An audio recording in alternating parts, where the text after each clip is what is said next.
Never show your weakness in front of anyone, चाहे वो तुम्हारे माँ बाप हो, चाहे वो तुम्हारा दोस्त हो, चाहे तुम्हारी गर्लफ्रेंड हो, चाहे कोई भी हो। बिकॉज तुम अपनी वीकनेस सामने वाले को दो ही वजह से बताते हो, या तो तुम्हें उनसे सिंपत्ति चाहिए होती है, या फिर तुम्हें उनसे अपना काम निकालना होता है, या फिर तुम उनसे कुछ ऐसा अपना फेवर चाहते हो कि वो तुम्हें समझे और वो तुम्हारी वीकनेस पे तुम्हें दया करके तुम्हें कोई फेवर दे दे। जैसे कि फॉर एग्जाम्पल तुम अपने माँ बाप को बोलते हो मैं तो बहुत कमजोर हूँ इसलिए मैं पास नहीं हो पा रहा, तो ये चीज तुम दो ही वजह से बोल रहे हो, या तो तुम जो काम कर रहे हो वो जो वो चाहते हैं कि वो हो जाए, तुम उसमें इंटरेस्टेड नहीं हो और तुम कोई और काम करना चाहते हो, या फिर तुम उनसे सिंपत्ति चाहते हो अपना फेलियर छुपाने के लिए। लेकिन कहीं ना कहीं जब तुम अपनी वीकनेस वाली साइड या फिर जो वीकनेस वाली इमेज दूसरों के सामने बनाओगे ना भाई, तो लोग तुम्हें ना बेवकूफ़ी समझेंगे कि भाई ये तो बेवकूफ़ है, रोता ही रहता है, और तुम्हारी जो समाज में इज्जत होगी ना वो डूब जाएगी। तो never show your weakness in front of anyone, और खासकर एज अ मैन। अगर तुम लड़की हो तो भी मत दिखाना, और लड़के हो तो भाई कतई ही भूल के मत दिखाना, चाहे तुम फिजिकली वीक हो, चाहे तुम मेंटली वीक हो, चाहे किसी भी तरीके से। समझ रहे हो ना। लेकिन एक चीज और, तुम अपना जो नार्सिसिज्म है वो भी मत दिखाना कि भाई किसी को कुछ समझो ही ना, किसी को अपने आगे कुछ समझो ही ना, वो चीज भी नहीं दिखानी। तो भाई अपनी वीकनेस भी ज्यादा शो नहीं करनी भाई। ये चीजें मैंने बहुत करी है, मैं पहले बहुत मतलब दिखा देता था लोगों को अपना मान के कि यार ये तो मेरे अपने ही है, ये तो मेरे दोस्त ही है, इनके सामने तो मैं बता ही सकता हूँ मेरे साथ क्या क्या प्रॉब्लम है। लेकिन भाई एक टाइम ऐसा आता है ना कि उनमें से केवल एक दो दोस्त होते हैं जो आपके सगे रह जाते हैं, और बाकी सारे आपको छोड़ के जाते हैं, और बाकी सारे आपके उन्हीं मजाकों का, उन्हीं जो आपकी इनसिक्योरिटीज है उनका मजाक उड़ाते हैं। तुम्हारे साथ भी बहुत हुआ होगा, तुम्हारी जो इनसिक्योरिटीज है उनका बहुत मजाक उड़ता है। जैसे कि कोई काला इंसान है, अब इंडिया में जानते हैं कि भाई कितना ज्यादा कलर बेस्ड रेसिज्म होता है, तो भाई कोई काला इंसान है तो वो बचपन से ही ये सुनता है कि काला काला, तो नेवर, तो उसको एक्सेप्ट कर लो कि हाँ मैं काला हूँ, और सिंपति मत मांगो किसी से। कोई बोले काला हूँ तो वो सामने वाले को नंगा मतलब ऐसे ऐसे कर दो उसकी बोल बोल के, उसके अंदर भी तो हजार कमियां होगी। बोल दो हाँ मैं काला हूँ, तू क्या करेगा मेरा, तेरे को मुझसे कुछ चाहिए क्या, काला हूँ तो मैं। समझ रहे हो ना। तो एक चीज और जब तक जब जब तुम दूसरों के सामने अपने आप को वीक दिखाते हो ना, तो भाई वो कहीं ना कहीं वो बात तुम्हारे सबकॉन्शियस में रजिस्टर होती जाती है। तुम वो अपनी केवल वो बुराइयां ही देख पाते हो, अपने अंदर क्या अच्छाई है। हर इंसान के अंदर कुछ ना कुछ अच्छाई होती है, और एटलीस्ट ये अच्छाई तो होती है कि भाई उसके हाथ पैर सही सलामत है, वो जिंदगी में कुछ उखाड़ सकता है अगर उसके हाथ पैर और बुद्धि सही सलामत है।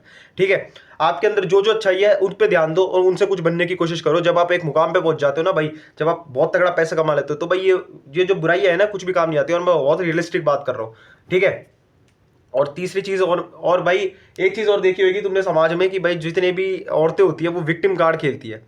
खेलती क्या है मतलब, उनको समाज में प्रताड़ित तो किया ही जाता है, लेकिन भाई वो विक्टिम कार्ड भी बहुत खेलती है। तो जो जितने ज्यादा विक्टिम कार्ड खेलेगा ना भाई, वो उसके साथ लाइफ में उतनी ज्यादा प्रॉब्लम्स होगी। तुमने बहुत ही कम वेस्टर्न कल्चर में ये चीज देखी होगी कि accept whatever you are. India में ये चीज बहुत ज्यादा है कि अगर तुम कमजोर हो, तुम फिजिकली कमजोर हो, तुम मेंटली कमजोर हो, तुमसे मेहनत नहीं होती, तो तुम पता क्या बोल देते हो, किस्मत में नहीं था। इतने ज्यादा कोपिंग मैकेनिज्म बना रखे ना इंडियन सोसाइटी ने, जिसकी कोई लिमिट ही नहीं है, कि भगवान के हाथ में है, पहले से लिखा आती है किस्मत, और क्या बोलता है स्वर्ग नरक, किसने कोई तुम्हारे को चाटा मार के चला गया, तुम्हें पीट के चला गया, तो तुम ये देखते हो भगवान देखेगा, तुम ये बोलते हो।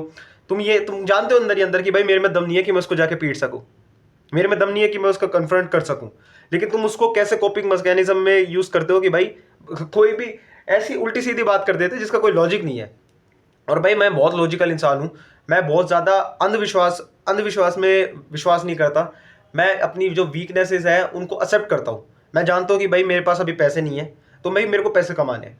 अभी मैं ये जयपुर की तपती गर्मी में ये वीडियो बना रहा हूँ, जिसमें मेरे पास पंखा नहीं चल रहा, मैं इतना पसीने पसीने में वीडियो बना रहा हूँ, और मेरे चेहरे पे कैसे फुंसियाँ हो रही हैं, मेरे दिमाग में कितना स्ट्रेस है, मैं सब चीज़ एक्सेप्ट कर रहा हूँ भाई। मैंने पिछले इस साल के 180 दिन स्टार्टिंग के 6 मंथ वेस्ट करे, मैंने करे, मैं जानता हूँ। लेकिन अब जो आने वाला टाइम है, क्या मैं उन पिछली बातों को पकड़ के रोता रहूं? रोने से फायदा क्या होगा, ये सारा टाइम भी बीत जाएगा।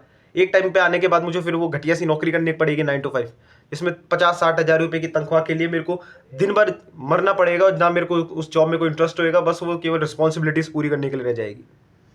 तो भाई एक्सेप्ट योर वीकनेस, और never show them in front of anyone. दूसरों के सामने शो नहीं करने कभी भी। अब तुम पूछोगे फिर भाई कुछ, भाई तू क्यों बता रहे तेरे अंदर क्या क्या प्रॉब्लम है? बिकॉज ये चीज़ें मैं खुद को रिमाइंड करवाता हूँ कि भाई मेरी जिंदगी में ये प्रॉब्लम है, ये मेरी वीकनेस नहीं है, ये मेरी प्रॉब्लम है, और ये इसको मेरे को सॉल्व करना है। ठीक है। अब तुम पूछोगे कि भाई एक बात बता, जब दुनिया में जब मेरे अंदर कोई कमी है, तो भाई मैं उसको क्यों नहीं बताऊं? क्योंकि भाई लोग तुम्हें मैनिपुलेट करेंगे उसी बात को पकड़ पकड़ के, और तुम उसी बात का तुम्हें फायदा उठाएंगे। होपफुली तुम्हारे साथ ऐसा ना हुआ हो, लेकिन अगर मान लो साथ किसी ने सेक्सुअली असॉल्ट किया हो और तुमने किसी को जाके बता दिया हो, तो भाई एक टाइम के बाद उस बात का मजाक बनना स्टार्ट हो जाता है कि इसके साथ तो ये हुआ है। और वो चीज़ अगर कोई अननोन लोग करे तो भाई चलो समझ में भी आता है, लेकिन तुम्हारे नोन लोग करेंगे ना तो तब ज़्यादा दुख होएगा। और उसी बात का फायदा उठा के वो तुमसे अपनी बहुत काम निकलवा सकते हैं।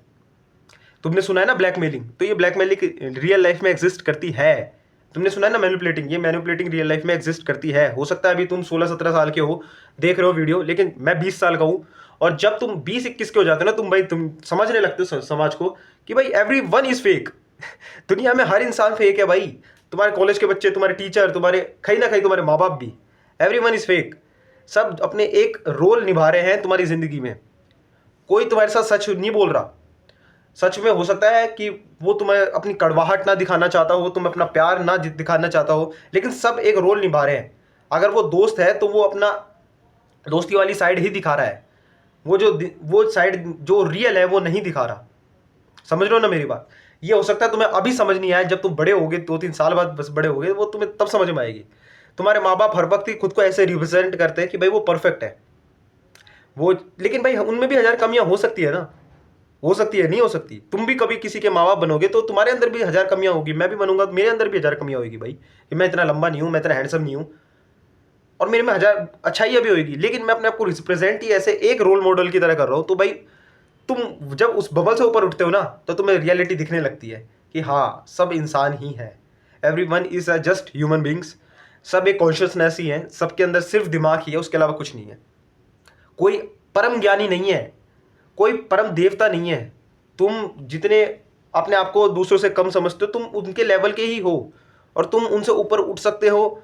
तुम्हारा अगर कंपटीशन किसी से करना चाहे तो तुम उनसे इजीली ऊपर उठ सकते हो भाई, एफर्ट्स करके, मेहनत करके, कुछ करके। तो भाई फिर क्यों वीकनेस अपनी एक्सेप्ट करनी है कि मैं ये ऐसा हूं, मैं तो वैसा हूं? खुद को क्यों सिंपैथी दिखानी है भाई?